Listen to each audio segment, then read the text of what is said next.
The whole winter town warned her not to come, and now she understands why. A 7-month pregnant woman scraped together every last dollar she had to buy a tiny frozen cabin on the edge of Lake Superior, hoping for one second chance before her baby arrived. But her loyal German shepherd kept digging at the kitchen floorboards like something was trapped beneath the wood. And when she finally lifted that rotten plank, she discovered a hidden compartment sealed shut since the 1950s. What she found inside didn't just expose a family secret. It exposed a crime this town has been protecting for 3 generations. And now the same people who buried that truth are coming for her next. Before we jump in, tell us where you're watching from. Drop your city, state, or country in the comments below.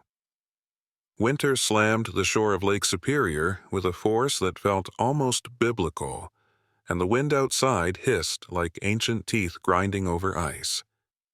Inside her zipped winter coat, Emily Carter stepped slowly off the Greyhound bus. One hand braced firmly over her swollen belly that was now unmistakably 7 months pregnant, and the other hand clasping the leash of her German Shepherd Ranger. Emily was 31 years old, of medium height but thinner than she should have been at 7 months, the kind of slender that wasn't from good genetics, but from months of stress, inconsistent meals, and trying to survive on cheap motel granola bars. Her dark hair had once been long and smooth, but the last years had left it dry and brittle, pulled into a messy ponytail under her knit beanie. Her skin had the pale undertone of someone who had lived under fluorescent lights too many nights in grocery store break rooms and gas station bathrooms.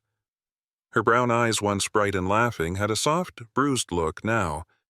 Not physical bruises, but emotional ones. The kind that come from too many disappointments delivered one after another.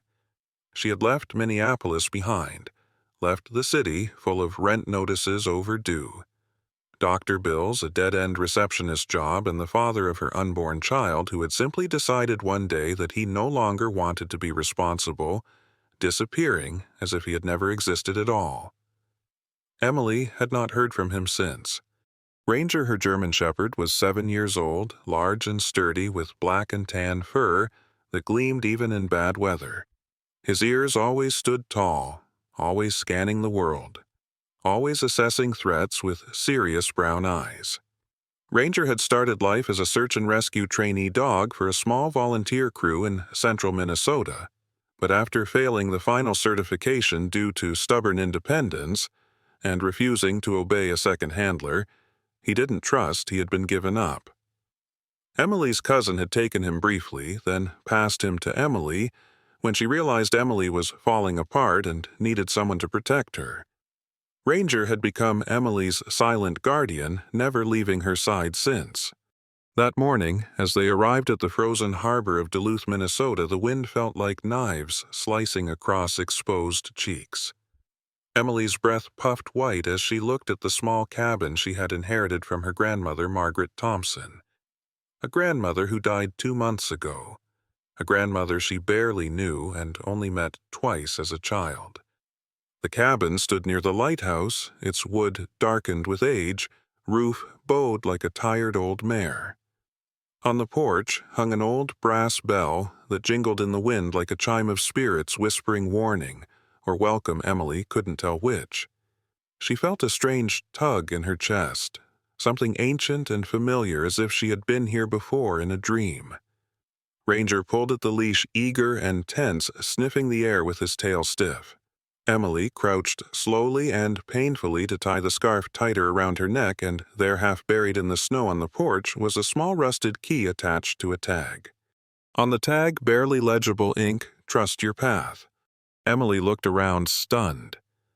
Someone had left this here. The thought made her pulse quicken. But who the lawyer, who looked barely 30 himself with expensive shoes and an expensive haircut, had mailed her the cabin deed, a thin envelope, no ceremony, no sentiment. He had said, "She wanted you to have it, Miss Carter." No one else in the family contested it. Emily's mother had run away from Duluth the second she turned 18, never speaking of her family again.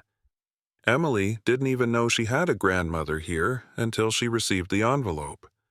So how could a stranger in this town know she would arrive today? And why would her grandmother leave cryptic instructions like that? Emily swallowed her fear. She pushed the front door open. It was unlocked. Inside, dust floated like tiny ghosts dancing in the air. The floor creaked under her boots. She heard the lake outside roaring like an animal. The old wooden walls had the smell of cedar-old books and time. Ranger sniffed every corner, then sat suddenly upright as if sensing an invisible watcher. Emily forced herself to breathe deeply. She whispered to her belly, "We're safe." But she wasn't sure she believed the words. She locked the door behind her, though the lock looked older than her grandmother would have been when she first bought this place. She put her duffel down. Then she realized she hadn't eaten since early morning. She winter-stepped her way to a diner near the famous aerial lift bridge, the one that tourists took pictures of in summer, but now looked like metal bones against a snowstorm. Inside the diner, warm lamps glowed yellow. A man behind the counter raised a hand in greeting. He was Jack Miller, a local server, who looked somewhere around 32, maybe 33, tall and broad, with rough hands and warm hazel eyes. His face had a kind of gentle softness, though his stubble was dark and his nose slightly crooked like it had been broken once long ago. His voice was low, calm, and he had the quiet patience of someone who had seen a lot of winter storms and survived them all. Jack had grown up here, he explained later. His father had drowned in the lake while fishing when Jack was 17. That grief had changed him, given him a stillness and a seriousness most men his age didn't have. He had a dry sense of humor, and when he smiled, which he didn't often, his whole face softened. He poured Emily hot cocoa without asking and said, "First winter up here?" Emily nodded. Jack chuckled. "Winter here is like a long TV show with too many seasons and no writer's strike." Emily laughed actual laughter, startling herself with the sound. Ranger lay at her feet, tail thumping cautiously. Jack noticed she was pregnant. "You safe out there?" he asked, a hint of concern creeping into his voice. Emily hesitated, nearly told him everything about the grandmother. She never knew the cryptic key, the cabin that looked like it held more secrets than furniture. But instead she said, "I just need a place to start over." Jack nodded solemnly as if those words meant more than she could imagine. That night the storm worsened. Back at the cabin, Emily listened to the wind slam sheets of ice against the window panes. Ranger rested his head on her knee. Emily's hand stroked his fur, slow and trembling. She felt the baby kick a soft thud against her ribs like a tiny fist, saying, "We're not alone." For the first time in months, Emily whispered aloud, "Maybe this is home." But just before she fell asleep, a metallic clink echoed on the porch like someone walking on frozen boards. Ranger's ears snapped to attention, growl, low and warning. Emily froze, heart pounding. She reached for her phone, but of course there was no signal. Ranger crept toward the front door, posture alert. Emily whispered, "Who's there?" But the answer was silence, or maybe the lake itself breathing under ice. She forced herself to lie back, though her mind was racing. There was something here, something watching, something waiting. And yet a strange certainty settled in her chest. Whatever she had stepped into, she was meant to be here. Something in her blood, something in her grandmother's key had pulled her to this exact storm, this exact night. And the first secret was already waiting under the snow. The storm eased just before sunrise, and the air outside turned metallic and sharp, like the blade of a cold knife left out on ice. Emily Carter opened her eyes, not because she was rested, but because Ranger, her 7-year-old German shepherd with the powerful build and disciplined body of a retired working dog, was pacing at the foot of her mattress with a low, restless whine that vibrated against the wooden walls. Her breath ghosted white in her own cabin, the old furnace not yet warmed.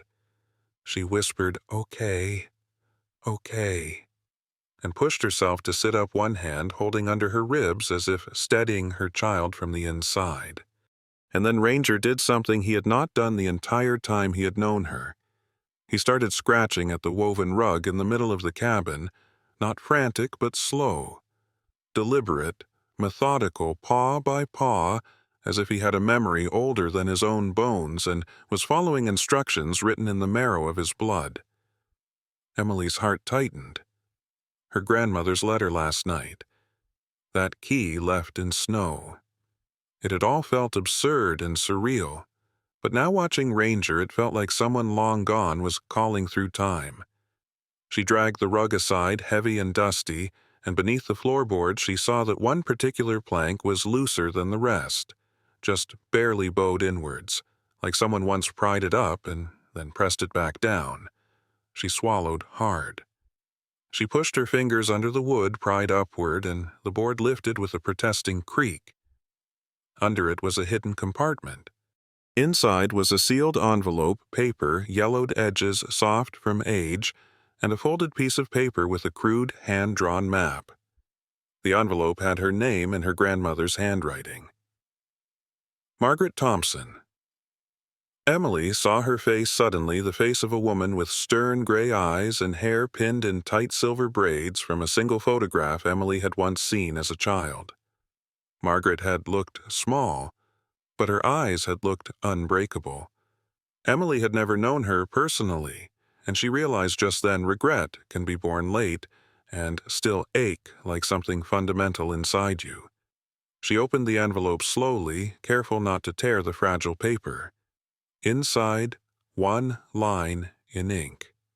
You are not here for gold. You are here to learn how to stand in wind. Emily stared at the words. They were so simple, yet they rang like a bell in the hollow place behind her heart. The map drawn lightly in pencil showed a winding path down the rocky ridge near the lighthouse, following the cliffside and leading to something labeled only as the shed. She stared, confused. A shed near the cliff, she had not seen one, but she had not explored yet. She tucked both papers into her coat. She dressed as warmly as she could, thick sweater wool socks, heavy coat, every motion slow, because the weight of the baby changed her center of gravity and her ribs already felt stretched too thin. Ranger stayed close ears, flicking constantly to sounds she could not hear. The lake roared below them, ice shifting like an animal stretching its spine. Halfway down the cliff trail, a crunching of boots behind her made Emily turn. The man approaching had an authoritative walk and a posture that seemed carved from old stone. This was Detective Daniel Brooks. He introduced himself with a polite nod and lifted his badge so she could see.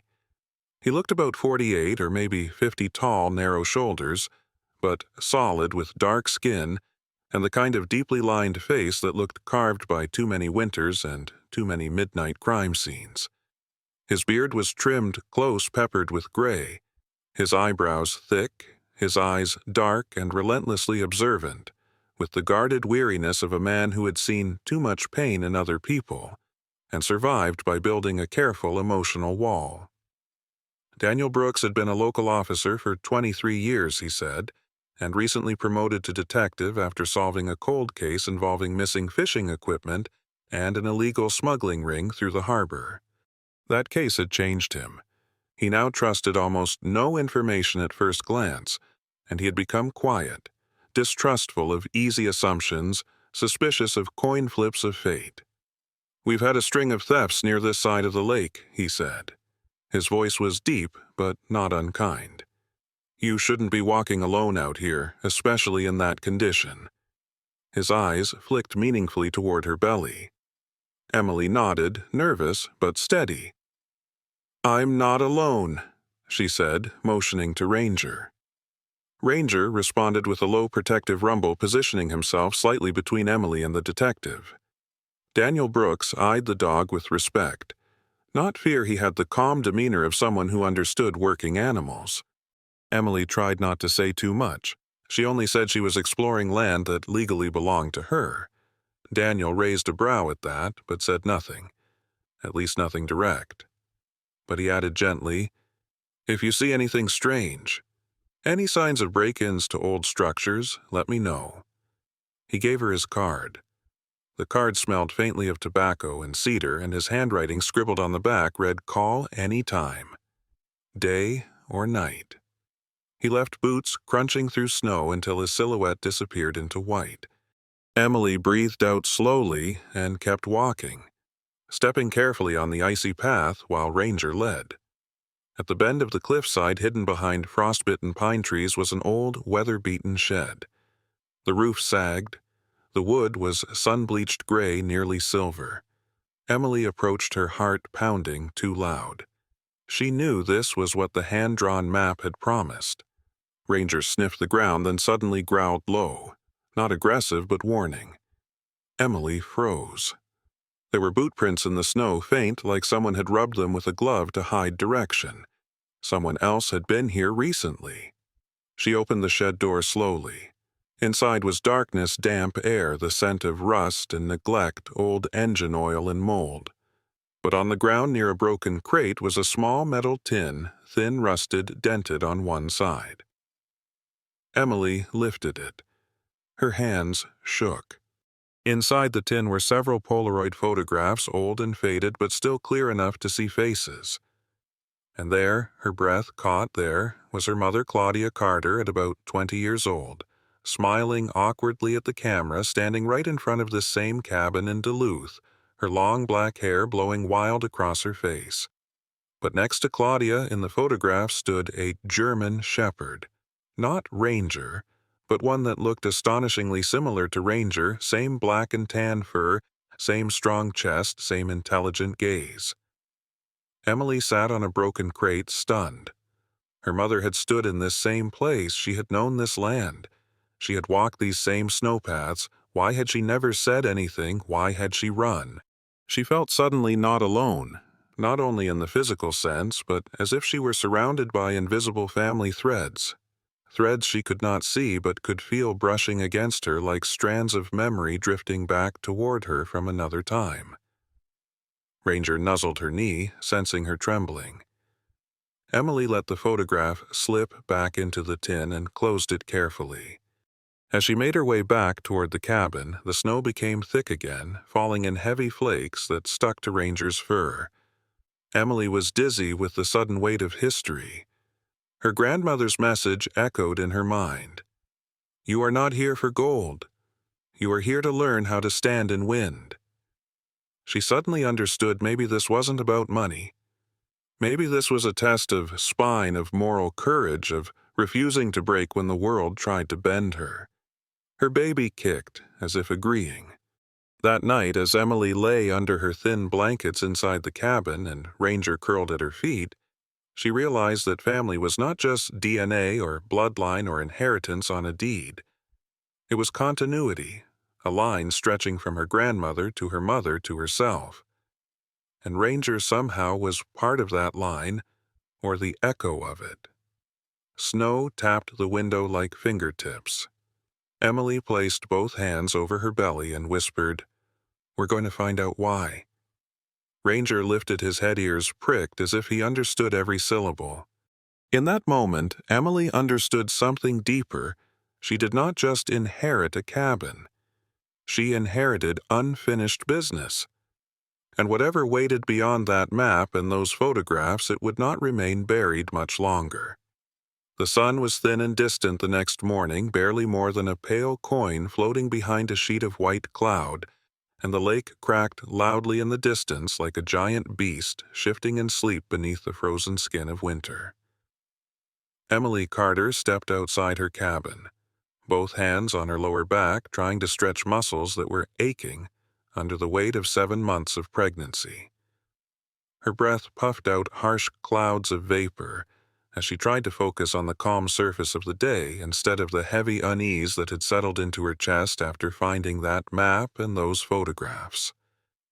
Ranger, her German shepherd, stood stiff and alert beside her, ears pricked tail low in concentration. The world felt sharpened into edges like every tiny sound mattered. Then a strange SUV pulled up, the engine rumbling like a metal predator. Out stepped a man in a long black coat and polished leather shoes that were absolutely not made for Duluth winter ice. He was Caleb Turner. Emily recognized his name only because the lawyer had mentioned he had tried to make a claim against the cabin last month before Margaret's will was finalized. Caleb looked around 36 with the look of a man who had made his fortune through slick talk and slicker deals. He had a narrow face with sharp cheekbones and a pointed chin that gave him a fox-like expression, hair styled with too much gel, and a trimmed mustache and goatee that didn't make him look distinguished, only calculating. His eyes were pale gray, the kind that never blink for empathy, only profit. He strode onto the icy porch like he owned the place, but instantly slipped both feet flying up cartoonishly, landing flat on his back with a grunt and the sound of his pride shattering on the frozen boards. Emily gasped. Ranger barked once in shock, and then suddenly Emily laughed. A real laugh. A laugh that cracked open something inside her and let air that had been trapped in sadness pour out. Ranger looked from Emily to Caleb with a tilted head as if officiating a hockey match where the smug player finally got his penalty. Caleb scrambled awkwardly to his feet, red-faced, brushing snow off his expensive wool coat. "This land was mine," he snapped. "Your grandmother bought it for pennies from my grandfather. We both know it wasn't fair." Emily raised her chin. "If you have paperwork, show it." Caleb opened a folder full of documents but held them too long, too smug, like he believed intimidation was enough. Ranger growled low, his fur bristling like iron shavings reacting to a magnet. Later that afternoon, Detective Daniel Brooks arrived quietly at the cabin after Emily called him. His heavy boots crunched through the ice with the slow, deliberate rhythm of a man who had learned patience the hard way. His breath came out steady and his brown eyes were more serious than the day before. Emily handed him the folder Caleb had left pages Caleb had shoved into her hands before departing in a storm of bruised ego. Daniel sat at Emily's small table, flipping through every sheet with calm precision. "These have been altered," he said after a long silence, tapping one particular signature line where the ink thickness changed. "But I don't have enough yet to charge him." Emily felt her hope sink, but she did not fall apart. She was learning that growing a spine sometimes happened in the tiny moments between being disappointed and deciding to keep fighting anyway. That night, snow thickened again, falling in fat flakes that looked like white feathers drifting down from some mythic bird. Emily lit candles in wax paper cups, little snow lanterns like homemade floating prayers, and placed them along the front steps of the cabin. The flames glowed amber and gold, warm defiance against the endless white. She whispered, "This is mine now, Grandma, and I'll protect it." Ranger pressed against her leg, warmth and loyalty combined. Inside the cabin was cold and still. Emily's fingers shook slightly as she opened Margaret's old dresser drawer where she'd stored the letters and map.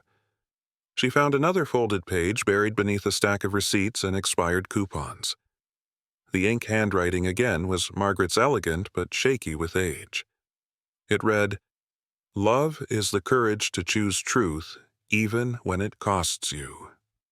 The words made Emily's eyes sting, and she swallowed hard. Her mother had spent her whole life running from this place. Emily was now choosing the opposite, to stay, to stand, to uncover whatever truth had scared her mother into silence. Ranger suddenly barked toward the hallway that led to the attic ladder. Emily froze.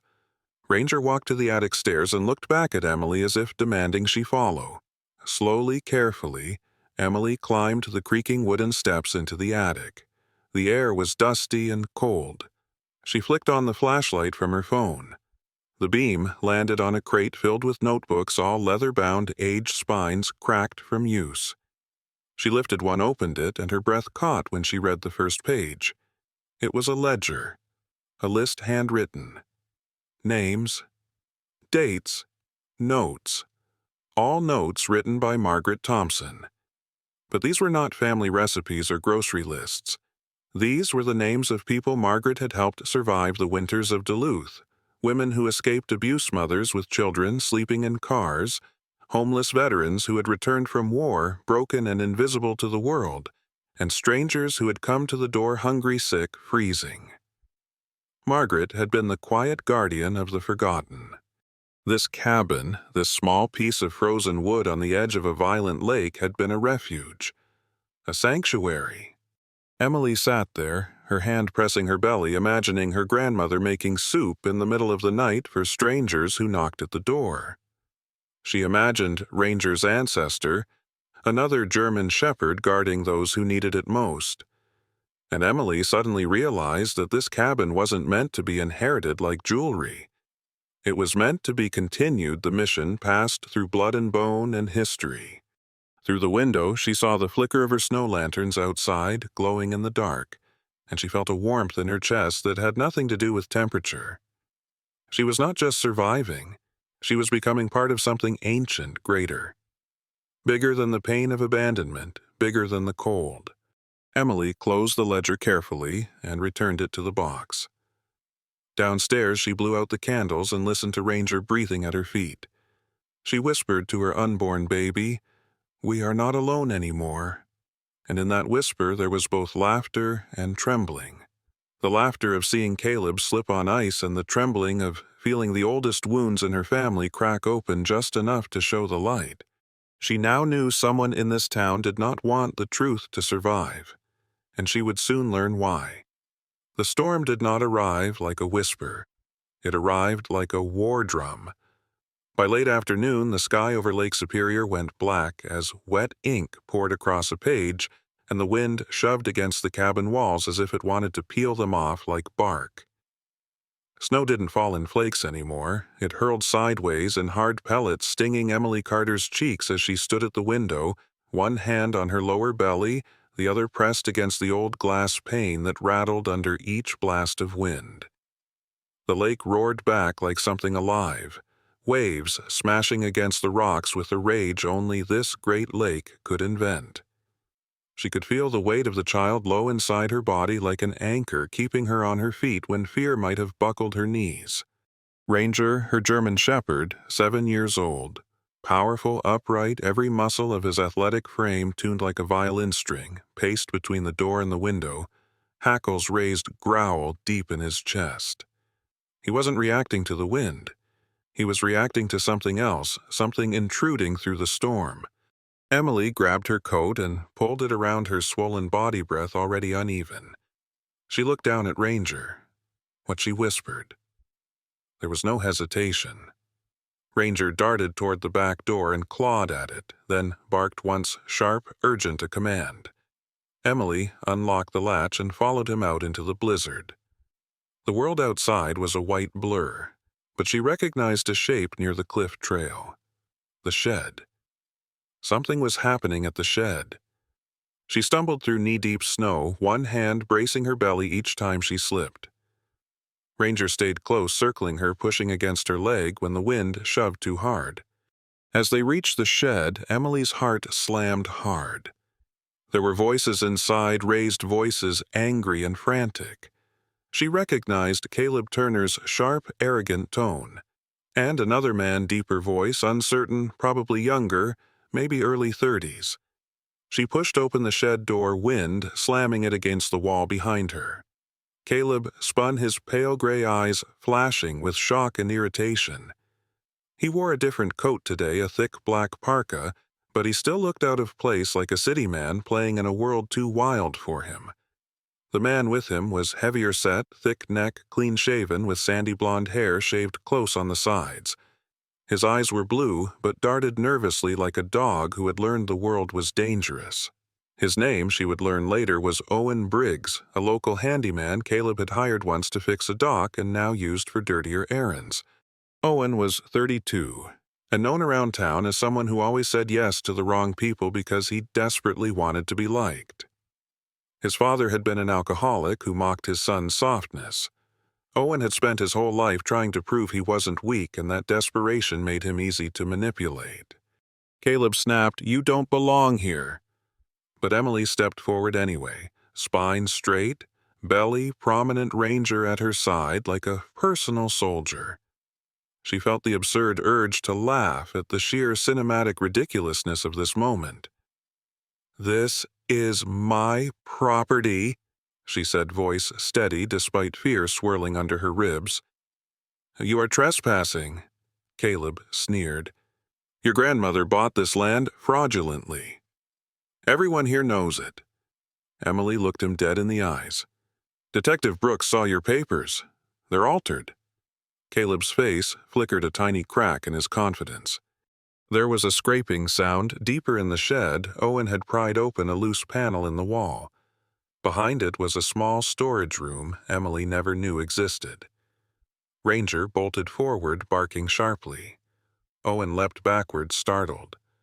Emily pushed past them and entered the room. The air was stale metallic. There was a small safe mounted to the concrete floor, but the safe was empty inside, door swung wide open. But there was something else. A manila envelope sitting alone on a dusty shelf. Emily reached for it, her hand trembling.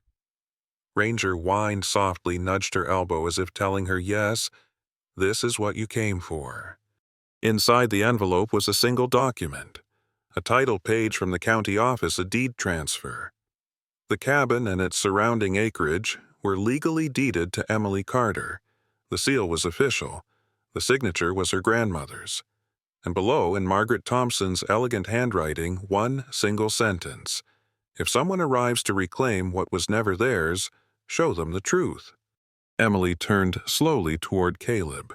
His face had drained of color, his jaw tight with humiliation and panic. "This proves nothing," he hissed. But Ranger lunged forward with a roar, warning, not biting, forcing Caleb back. Emily whispered, "Yes, it does." The wind screamed outside like a living creature. Caleb's facade cracked. Owen took a step away from him, fear suddenly very real in his eyes, like a child realizing he's followed the wrong adult into a nightmare. Emily fumbled her phone out of her coat and called the only person she trusted to stand between truth and danger, Detective Daniel Brooks. The call rang once, twice, then his deep voice came through steady as stone. "On my way," he said. In less than 6 minutes, though it felt like an hour, Daniel's cruiser headlights cut through the storm engine hum rising above the roar of the lake. He stepped out, coat whipping in the wind, his tall frame solid against the chaos. He spoke precisely, loudly enough for Caleb to hear, "Those papers in that envelope are official.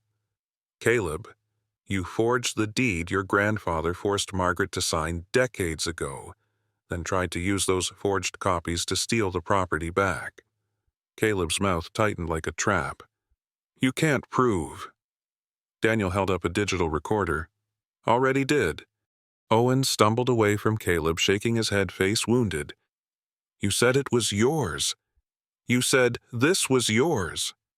Caleb spat. "You idiot." Daniel stepped forward and with calm professionalism placed Caleb in cuffs. As Caleb was escorted toward the cruiser, he twisted his head and whispered at Emily with venom, "You don't know what you're protecting." Emily stared back. "I know enough." The storm raged on, sirens of additional patrol cars echoing through the cliffside like trumpets announcing the end of a reign. Emily stepped to the cliff and looked out at the black lake thrashing far below. It was terrifying but beautiful, like fear itself carved into waves. She placed her life-worn hand over her belly and whispered to her unborn child, "Growing up isn't about not being afraid. It's about knowing what's worth fighting for." Ranger leaned his head against her hip, fur warm against her coat. Emily was shaking, but not from the cold, from clarity. She chose to stand for truth today. She chose to face winter instead of letting it bury her. She chose to become the kind of woman her grandmother would have recognized, the kind who guards a door so others can come in from the storm.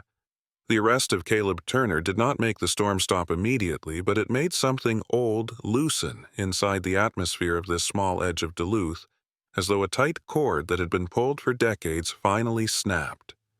Winter, however, did not care about human legal resolutions. It kept roaring, kept throwing its white fury across the lake and woods, and Emily Carter, carrying 7 months of life inside her, stood in the living room of the cabin that was now, at last, officially hers, legally spiritually, generationally. She watched snow drifting down like feathers shed by angels, each flake landing on Ranger's black fur and immediately melting. Ranger sat at her side, tall and studious as if he could see further into the horizon than an ordinary dog. Emily placed her hand on his head. "We're going to change this place," she whispered. And Ranger, loyal and steady, pressed his head against her hip, an anchor of warmth. Days passed. The storm eventually died down and the air softened. Spring does not arrive in Duluth like a showy parade, it arrives like a rumor, like a shy guest testing the door for weeks. Frozen snowbanks began to drip. The sound of icicles snapping free filled the mornings like glass bells breaking gently in the sun. With police reports completed and Caleb formally charged, Emily did something her grandmother had never dared put on paper, but had begun in spirit. She filed documents at the county office to convert her inherited cabin into a registered nonprofit shelter, a transitional refuge for pregnant women and mothers who had nowhere to go. She filled out forms slowly, her handwriting slightly shaky from pregnancy and emotion. She named it Harbor Light Shelter. It felt fitting this cabin had seen darkness but now would shine. When the county clerk stamped the final form, Emily almost cried. The clerk, a small 60-year-old woman named Patricia Yates, short and round with soft cream skin and gray hair pinned into a messy bun, nodded at Emily with the wisdom of a woman who had seen many people walk into that office defeated. Patricia had been a widow nearly 20 years, her husband lost in a factory accident, and she had raised 2 children alone while working 2 jobs. She looked at Emily not with pity, but with a respectful recognition that passed silently between women who have known real fear. Patricia said gently, "We will send you the registration by mail. And I'm proud of you, dear." Emily's throat tightened so hard she could barely breathe. She thanked Patricia and left the office, the wind outside brushing her face like a mother's hand. Jack Miller, the diner server who once handed Emily hot cocoa on her first day in Duluth, visited the cabin 2 days later. He wore his old winter flannel faded red and black checkered sleeves rolled up to reveal forearms dusted in dark hair. His posture relaxed as though now moving in the space of someone who suddenly had purpose again. He had volunteered to become the shelter's first cook, making soups, making bread, making hot meals that felt like arms around trembling backs. Jack, who lost his father in the lake at 17 and spent his adulthood feeling like he was always too late to stop the worst from happening, now stood in Emily's kitchen chopping carrots and onions into a stew pot like a man finally doing something that healed the wound that had been open inside him for decades. He laughed lightly when Ranger stood on his hind legs trying to sniff the vegetables. Sir Ranger Jack said if you want to inspect ingredients, you'll need a food safety license. And Emily actually laughed, really laughed, because in this cabin that once was haunted by secrets, laughter now had the right to live. Detective Daniel Brooks came by in the evenings not as law enforcement but as a volunteer mentor offering to run workshops every Thursday night teaching winter safety self-defense in blizzard conditions and how to apply for protective orders if any mother needed it. Daniel, with his weathered face and the cautious tenderness of a man who did not allow himself to show softness, easily stood at the fireplace with Ranger at his feet, offering wise instructions in his deep voice. Emily watched him and saw how his guarded eyes softened when he looked at women who reminded him of the victims he had failed to save early in his career. Now here he was doing something that preemptively saved lives not after the damage, but before. Ranger respected Daniel. He sat still, ears alert, tail occasionally tapping the floor in approval. The first woman who arrived at Harbor Light Shelter was named Lydia Hayes. Lydia was 25, pale as moonlight with freckles across her nose, short, wavy auburn hair that always looked tangled, and eyes the color of wet moss. She was from Wisconsin originally and had run from a fiancé who turned violent once she told him she was pregnant. Lydia was 5 months along, belly small but visible. Her voice was small and apologetic, as if shaped by years of being talked over. Emily hugged her gently under the warm porch light, and Lydia wept silently, shoulders shaking.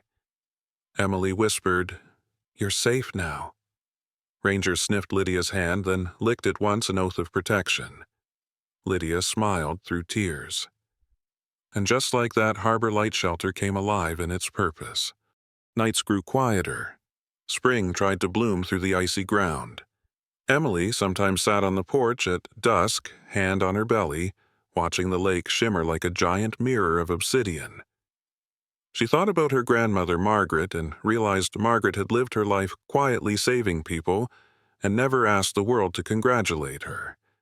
She simply did the right thing again and again until it became her identity. Emily wanted to inherit that spirit more than any land deed or money. One evening, a snowflake landed on her palm. One last snowflake of the season. It melted instantly, like the winter was bowing out gently. Emily whispered to her baby, "Love is a lantern we pass forward. Loss is the shadow that teaches us how to hold that lantern steady." She looked at Ranger, whose eyes reflected the porch light like two small amber flames. "We'll keep watch," she said. And Ranger rested his head on her foot as if answering yes until dawn. Nearby, Jack's soup simmered on the stove. Detective Brooks reviewed winter emergency maps, Lydia slept peacefully upstairs, and Emily realized she was not afraid of darkness anymore. She had become a keeper of light. And sunrise, she knew, with absolute certainty, always returned on time for those who guard the night faithfully. Sometimes the greatest miracles are not the lightning bolt ones we beg for. Sometimes they are the quiet ones God plants in ordinary days. The stranger who helps us, the second chance that arrives when we think we are finished. The door that opens exactly when we have no strength left to knock. Emily thought she inherited only a broken cabin. But what God really gave her was a purpose. And when a person finds their purpose, heaven begins to work through their hands. If you're watching this right now, maybe you've been carrying your own silent storm. Maybe your winter has felt too long, your heart too tired. But remember, every sunrise that God has ever promised still comes on time. Keep holding the light. Keep standing. You are not forgotten. If this story touched your heart, please share it. Someone else out there might need this reminder today.